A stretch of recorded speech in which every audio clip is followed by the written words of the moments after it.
Manawaker Studios Flash Fiction Podcast is supported by patrons on Patreon.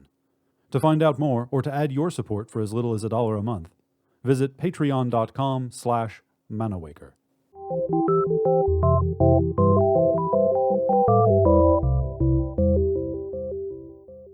Welcome to Manawaker Studios Flash Fiction Podcast. I'm C.B. Droege. This week, And a Time to Die by Emily Weber.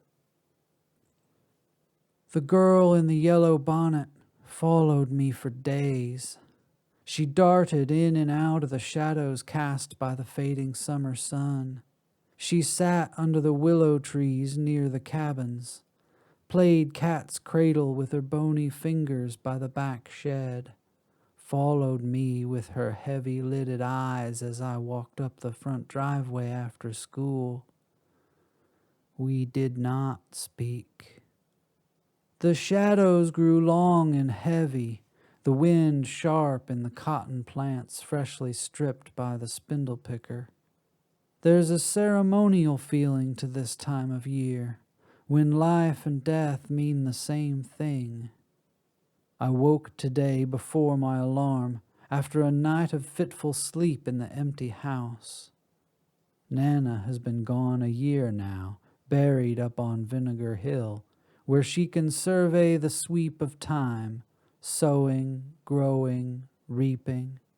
Today, Mama woke in a hospital bed, veins full of the medicine they pump in after removing cancer, and her womanhood with it.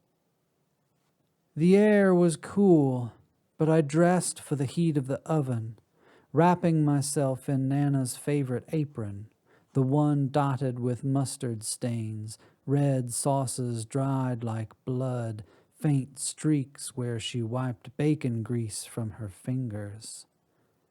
The meal was nearly done by noon. I surveyed the oven in one of those rare moments when food requires nothing but time. Corn casserole, ham and dumplings, a side of succotash, Nana's favorites. I figured I would start the boiled custard when I had room on the stovetop. The girl peered at me through the window on the back door. I wondered if her mama made her clean her plate like mine, lima beans and all. If her Nana made her birthday flapjacks. If she ever stood in this kitchen with kin and prepared this sort of meal. The food of the living consumed by the dead. I know you're hungry, I said to her. Smells good, don't it? This was the first we had spoken. There was never a particular date, nothing penciled on the calendar hanging on the refrigerator, but it comes around this time every year. Nana would rouse me early, set me to work fetching preserves and jars from the cellar, working the ancient can opener, watching bubbling sauces while she fried cod and boiled snap peas and spooned maple sauce over apple dumplings with the care of a monk sweeping monastery steps. She would point her wooden spoon at the embroidered Old Testament passage framed over the oven. There's a season for every activity under the heavens. A time to be born and a time to die. A time to plant and a time to uproot. A time to love and a time to hate. A time for war and a time for peace.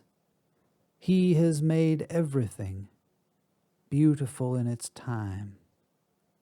Waste of perfectly good food, Mama would mutter to our backs as we cooked. All this time and effort for your silly witchcraft. We feed them, Nana would reply, so they don't go feeding on something else. The phone rang, bringing me back to the kitchen. Someone from the hospital, a soft-spoken woman named Beverly, looking for Marlene Jackson's daughter. That's me, I said. My heart throbbed. There were complications, Beverly said. followed by more words I couldn't fathom. Something about a reaction to the anesthesia. Rare. 1 in 10,000. Lids collected steam, concealing the pots simmering on the stove. The orange light on the oven glowed like an eye, watching me try to decide whether to turn it off. "How much longer?" I asked. "Could be days," Beverly said slowly. "Could be hours. We just don't know. You should be here." An hour passed as I pulled everything out of the oven, off the stove, spooned it into Tupperware, packed it away in the pantry and the fridge. I sped to the hospital, praying the dead would grant me time for the dying. Women in badges led me to Mama's bedside, rested their hands on my shoulder. Their eyes were kind, their smiles grim. Pastor Tom came with a pot-bellied man from the funeral home.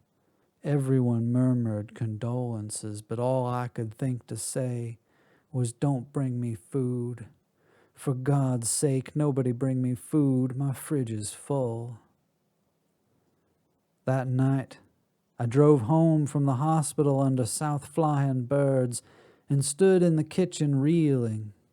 In my short absence, the house had become cavernous and cramped at the same time, full of food smells, lingering oven heat.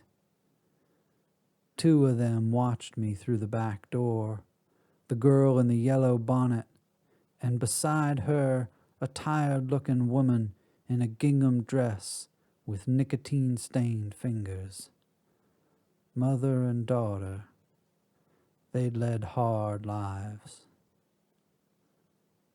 "Was it because I made you wait?" I asked. They did not answer. I snapped a blanket on the front lawn like Nana used to and set out the cold containers of food. Styrofoam plates and bowls, plastic forks and spoons, a pile of cheap napkins. Serves them right. I lay on the empty part of the blanket and waited. The moon rose full and bright in a cloudless sky. I recited the names of stars. I felt the life of every cricket round me singing love songs in the dark. After a while, the 2 of them joined me on the blanket.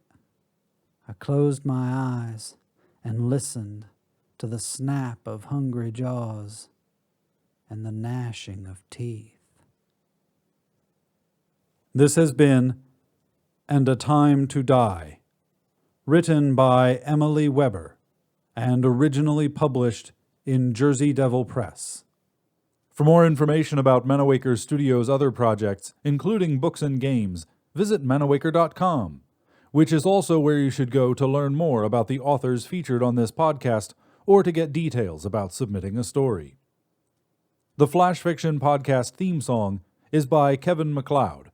Manawaker Studios' Director of Dice is Ben Baston. I'm CB Droege. You can follow me on Twitter and Facebook at CBDROEGE. Thanks for listening.